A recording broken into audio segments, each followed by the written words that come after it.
Welcome back to the King Closer Reacts. I am the King Closer, RJ Bates III. This is the series where I watch a bunch of videos and agree, disagree. You know the gist. Let's get into the first video. Okay, I can't believe I'm saying this, but I make $10,000 a month buying houses from dead people and selling them to hedge funds. And before you get mad, just listen. Go to ChatGPT, type this in. It gives you this, go here, and then search for probates. Once you find the document, go here. Go to True People Search and type in their name. This is gonna give you their phone numbers, other relatives, and details about the house. What you're gonna do is call these people or text them, be really, really nice because they just lost a loved one either a couple weeks ago or a couple years ago. Very commonly, these $500,000 houses are vacant and the people inheriting them cannot afford them and they want to sell. You buy the house for $200,000, you sell it to an investor for $220,000. You make $20,000. And the heirs are happy because they didn't have to deal with the house. This is called wholesaling. Okay, I can't believe. So I've seen that video before. It's with a guy named Maximilian Dier. The exact same thing. Go to ChatGPT, search this. Go to True People Search. It's this new thing where these 20-year-olds are like, I can't believe I'm saying this, but I make all this money doing this thing. It's called wholesaling.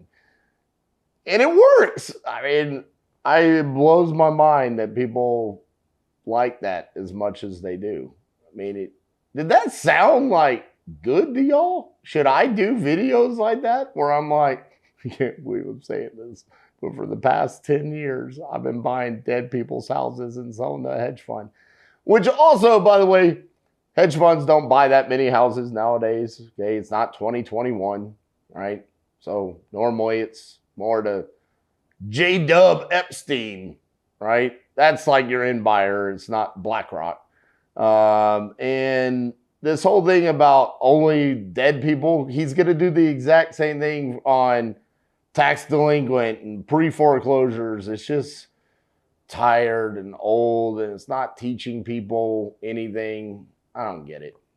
Next.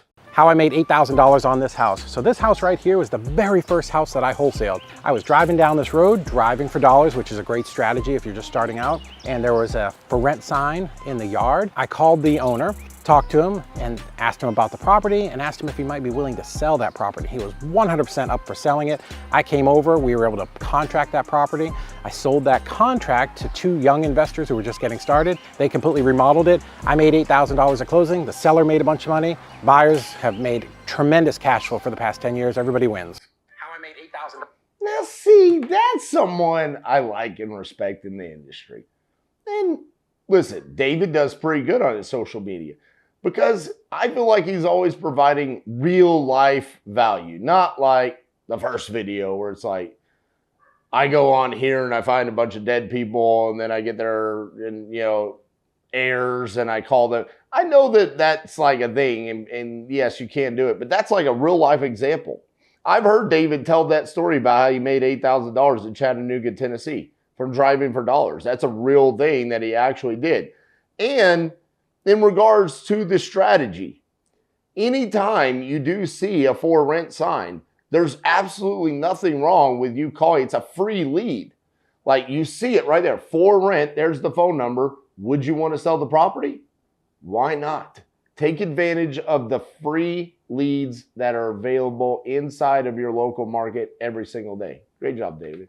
Now, where would you be able to find real estate opportunities, profitable deals? It's really like if they've been on market for a long time, that's usually like the best, like days on market is over like 90 days. That's really good because they just haven't had an opportunity to sell. I know when I had properties that I was trying to flip and it was past 90 days, I was like, dude, I'll just take any offer. But where you see a lot of wholesalers winning on listed properties is they're just really fast to getting to the property. Now, a lot of real estate agents don't want to work with wholesalers that are trying to negotiate without seeing the property. So if you're able to go see it, you go and see it, you make an offer, and you know it's at a price that you have a buyer for or it's a legit deal, don't be wasting everybody's time on the MLS if you don't know. I really like Nathan. I do. Unfortunately, I feel like every time I react to one of his videos, I'm like, I completely disagree. I just have to point out how he kind of contradicted himself. Where people win when they're making offers on the MLS is they search for properties that have been on the market for longer than 90 days. Where I see people winning on the MLS is when they're fast to making the offer. Well, hold on. Do you have to wait until it's past 90 days or do you need to be fast? And then I have to go get in my car, find a realtor that will represent me to open the door on the MLS property to show me a property that then I'm going to make an offer on, but I'm going to try to wholesale. I'm not even going to be the end buyer.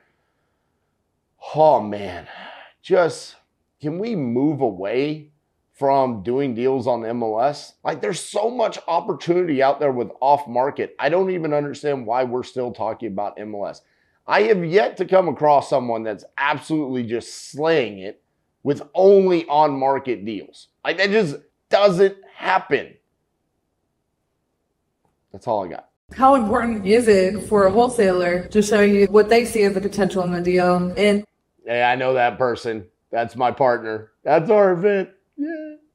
and how they present you the deal, that they're going to understand how you're going to make money and how often you actually get that. You have a lot of people that bring you deals that are already underwritten for those strategies because you do a lot of them. The biggest lesson I ever learned, because I lost a lot of money, and it gains wisdom. Good thing you're in this room. You don't have to do that if you do buy property. But the number one question is, how do I lose money on this deal? Most wholesalers need a paycheck to buy wholesale. So they want to sell you the dream. First off, the wholesaler that I'm listening to first is going to tell me how I can lose on this and what they're going to do to ensure they're bringing me a deal that meets my criteria. And what that criteria is, I need to make sure that they know what current market value is. What can that property sell for in 60 days or less? That's for novations or hotels. And they need to have some strong evidence, not a scroll, but hey, the neighbor's house sold for this. Here's the picture. It looks just like it. Cool, we're good. Let's order the inspection. Let's get the realtor walking.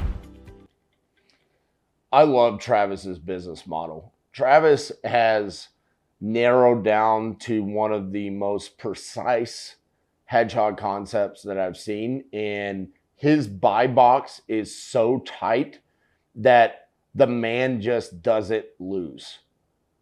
I want everyone to understand what I just said. The man is so precise in what he will buy and not buy. And Travis, what he just said there is exactly the way that he runs his business. I've done multiple deals with Travis, both where they made it to the finish line and they didn't.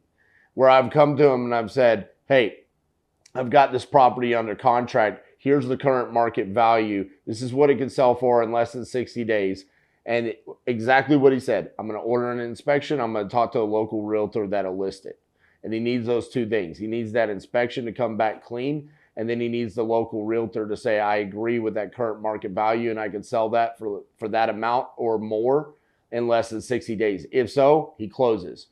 If something comes up on the inspection report or the current market value is not what we anticipated and the realtor gives a different value, he'll interview some more realtors to see if he can find someone that he trusts.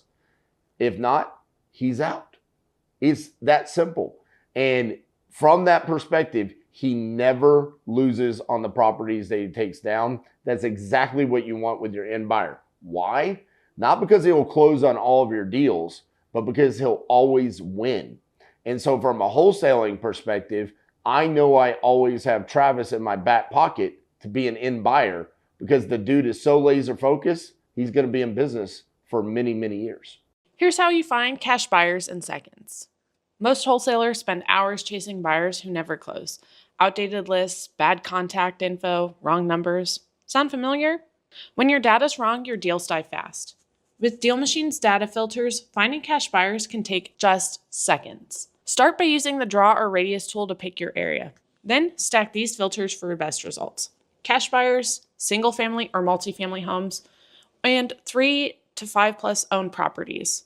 And if you're looking for a house flipper, hit that filter too. The owner is a flipper. Deal Machine pulls data from 100% U.S. County coverage, refreshed daily, the same verified contact info that powers 90% of caller ID in the U.S. Now you're not guessing who your buyers are, you're calling the ones already proven to close. Real buyers, real data, real deals. Find your next cash buyer. So obviously this is like an ad for Deal Machine. But the theory behind what she's saying, the process, is absolutely correct. But you could use this on various different platforms now. And it has made dispositions a lot easier. For us, we are primarily using Investor Base and Investor Lift for the exact same data. We don't necessarily have to skip trace it or anything like that. But the other thing that we can pay attention to is what properties did these end buyers buy? What did they purchase them for? How long did they own them? And then what did they sell that property for? And what you can see there is, if I have a property in a random city in Ohio, and I see one block over an end buyer bought a property for $50,000 and then 3 months later sold the property for $175,000. Do you think if I bring them a very similar property and I want to sell them that property for $50,000, are they looking for another property to buy for $50,000 so they can turn around and sell it for $175,000? Absolutely. This is what has really changed the game when it comes to virtual dispositions, and the fact that we have so much more access to the data available to us. All right, guys, that's our episode of The King Closer Reacts. Let me know, do you agree or disagree with my takes on this one? Regardless, show me some love. Like today's video. We'll see you guys tomorrow.